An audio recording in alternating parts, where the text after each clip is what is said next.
Et coucou les amis, j'espère que vous allez bien. Bon bah voilà, on décide de reprendre les stories parce que tout simplement ça fait partie de notre vie et j'ai pas envie qu'on se laisse aller, voilà, qu'on perde le fil, voilà, j'ai envie qu'on continue à vivre normalement. Même si je vous avoue que avec ce qui s'est passé, c'est pour ceux qui l'ont compris, on s'est fait cambrioler, des personnes sont rentrées chez nous et nous ont volé nos affaires personnelles, des affaires qui avaient certaines valeurs sentimentales, des affaires qui coûtaient de l'argent, voilà, c'était le but. Et en fait, ce qui est le plus dur, c'est pas du tout en fait d'accepter le fait de m'être fait voler des affaires personnelles parce que c'est du matériel. Par contre, j'arrive pas à accepter qu'on soit rentré chez nous, qu'on ait violé notre intimité. On rentrera pas dans les détails parce que évidemment il y a plein de choses qui sont en train de se passer, notamment je tiens à remercier la gendarmerie qui est arrivée très vite parce que comme vous le savez on était en déplacement, on n'était pas là, moi j'étais à Toulouse et Paga lui était un peu plus loin dans le nord dans une boîte de nuit en booking, donc du coup forcément ça s'est passé quand on n'était pas là.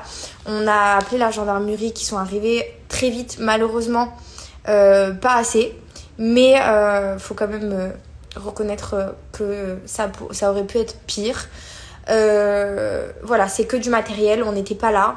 C'est vraiment ce que je redoutais le plus, c'est que ça m'arrive et que je sois là en fait, qu'on soit là tous les deux, et c'est quelque chose que je pense qu'on s'en remet pas, donc voilà, ça reste du matériel, mais c'est dur du fait que voilà, on nous a, pour moi je me sens moins bien chez nous en fait.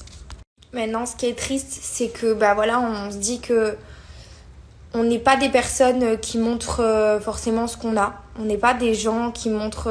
voilà, moi, j'ai toujours eu des belles affaires. Je me suis toujours fait plaisir. Je ne l'ai jamais montré sur mes réseaux sociaux.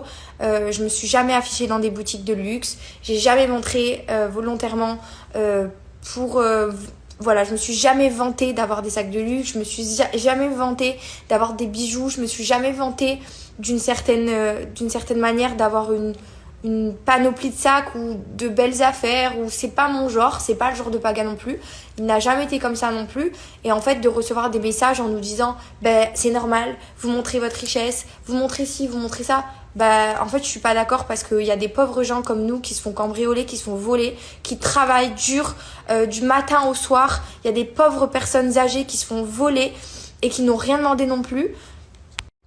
Voilà, faut arrêter de banaliser le vol, faut arrêter de banaliser la violence, le harcèlement, faut arrêter de banaliser le cambriolage chez les influenceurs au bout d'un moment, ou les gens connus, ou les personnalités publiques, parce qu'au bout d'un moment, ça arrive à tout le monde. Le harcèlement se passe à l'école, les cambriolages, ça arrive à tout le monde. Ça peut arriver même à vous, personnes qui m'écrivez ce genre de messages, ça peut vous arriver, parce que ce n'est pas sous prétexte que nous avons, qu'on a des choses de valeur, qu'on mérite. Et en plus, même si demain on le montre, ce n'est pas une raison de se faire voler en fait. Il n'y a aucune excuse à ça, et je trouve que de recevoir ce genre de message, ça devrait même pas exister, parce que les personnes qui m'écrivent ça, sachez qu'il y a un karma et que ça peut arriver à n'importe qui.